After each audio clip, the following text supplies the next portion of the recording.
Cela signifie j'aime les sushis en langage pigeon. Yo la famille, c'est Dazen alias l'escroc du game. C'est moi et pas quelqu'un d'autre. On se retrouve aujourd'hui pour une nouvelle vidéo. Une nouvelle escroquerie. Dans cette vidéo, je vais vous présenter des animés comme d'hab que vous allez kiffer puisque c'est moi qui les présente. Promis, pas d'escroquerie. Avant de commencer, tu peux mettre un pouce bleu à la vidéo sans avoir vu la vidéo. Seule l'élite des escrocs le fera. Est un petit personnage ribouillé par le petit escroc que je suis qui s'affiche devant toi. Si jamais tu l'as reconnu, mets son nom de beau gosse en commentaire. Beau gosse. Commençons cette présentation avec un nouvel animé de cette saison qui fait pas mal parler de lui. Wonder Egg Priority. Alors je viens de terminer les 5 premiers épisodes sur Wakanim et franchement j'ai accroché de fou. Au début j'ai cru que c'était un seinen de fragile parce que quand je l'ai commencé, j'ai pas lu le synopsis. Mais en fait pas du tout. Il y a de très beaux combats. Pour résumer le tout, en gros, on va suivre une fille qui a perdu sa seule amie au cours d'un suicide. Et peu après, il y a un espèce de scarabée qui va lui dire qu'elle pourra la faire revenir si elle aide d'autres personnes qui, elles aussi, se sont suicidées. Et vous, est-ce que vous serez prêt à suivre un scarabée bizarre qui parle si vous en croisiez un? Répondez en commentaire. Oui, je suis curieux. Et en gros, dans cet animé, t'as des œufs que t'achètes et quand tu les casses, t'as la personne qui s'est suicidée que tu dois aider qui apparaît. Et pour l'aider, tu dois vaincre son traumatisme qui prend une forme physique avec une arme qu'on te fournit. L'animé de mon avis c'est vraiment du 10 sur 10 pour l'instant. La bande son est juste géniale, j'ai kiffé et ça dès les premières secondes. L'animation elle encore plus. Les décors sont fabuleux et les combats me rappellent un peu ceux de Black Clover dans le style. Vu que c'est un seinen, on a des sujets très sérieux qui y sont abordés, notamment le suicide et le harcèlement. Et mon point préféré c'est les personnages. On s'y attache en très peu de temps. On y apprend explicitement ou implicitement leur histoire. Et ça je trouve que rien que pour ça l'animé doit être à mon avis vu. Mais quelle erreur! C'est fini pour le haut niveau, mais que c'est dommage! Que je viens de dire n'a aucun sens, mais ça va du flow. Majutsushi Orphan Agurtabi. Ouais.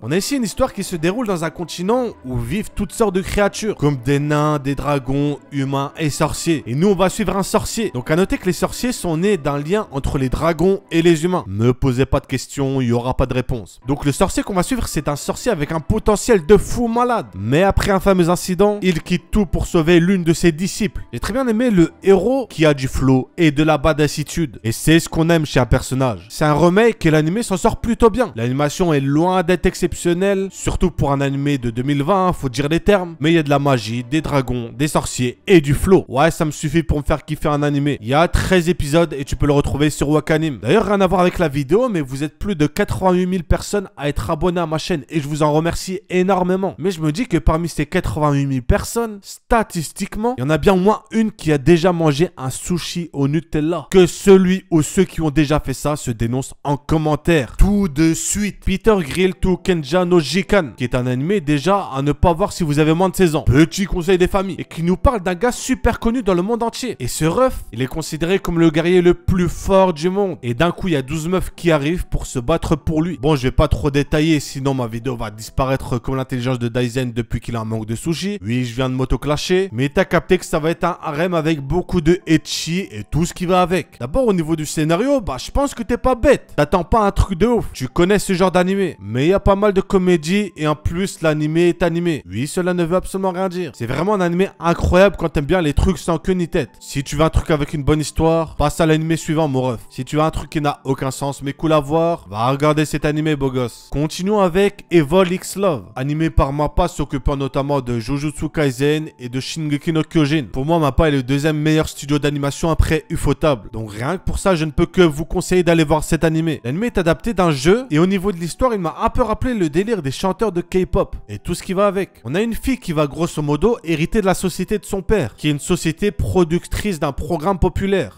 Mais... j'ai bien dit mais... ouais, j'ai paniqué. La société est au bord de la faillite. Et cette beau gosse va rencontrer 4 chacals. Et après ça, il va avoir de la table de partout avec des super pouvoirs. Ouais, il y a 0 van frérot. Si t'as des questions à poser, pose-les directement à l'auteur. De base, les harems inversés, c'est pas vraiment mon délire. Mais vraiment pas du tout. Mais je vous le présente quand même, car il y a quand même quelques aspects vraiment intéressants dans l'animé. Et d'ailleurs, peut-être que pour vous, au contraire de moi, c'est des choses qui ne vous dérangent pas. L'animé est dispo sur Crunchyroll et ADN. Et tu es actuellement en train de m'écouter, frérot. Je voulais te le rappeler. Utilité? Aucune. Et terminons cette vidéo en beauté. Inbuchi avec Seijaku Muai no Behemoth. Alors celui-là, je sais plus si je l'ai déjà présenté ou pas. Et à vrai dire, même si c'était le cas, j'en ai absolument rien à faire. Oui, je suis un escroc. Mais dans tous les cas, vous risquez de kiffer. En gros, notre protagoniste est le prince de l'ancien empire dans lequel il vit, qui a été renversé il y a 5 ans plus tôt par une rébellion. Mais un jour, le rêve va s'introduire dans le bain des... Bref, j'ai pas besoin de continuer, vous m'avez capté. Et la nouvelle princesse du nouvel empire va s'énerver, tout ça,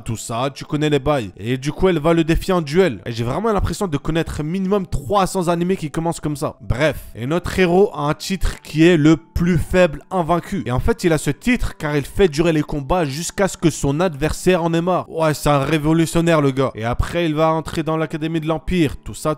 Bref, des trucs banals. Mais j'ai trouvé le côté prince déchu très intéressant. Ça m'avait directement intrigué. L'anime est globalement super cool, donc si vous avez rien à voir, bah foncez. Et si vous le faites pas, bah je vais absolument rien faire. Bref, on arrive donc à la fin de la vidéo. Si vous avez kiffé, pouce bleu, c'est un ordre. Si c'est pas le cas, pouce bleu quand même, c'est un ordre aussi. Si vous avez des animés que vous avez kiffé à me conseiller, je suis preneur. Daisen est preneur. Et bien entendu, n'oubliez surtout pas, Daisen est un escroc. C'était Daisen. Sur ce, je vous dis à la prochaine.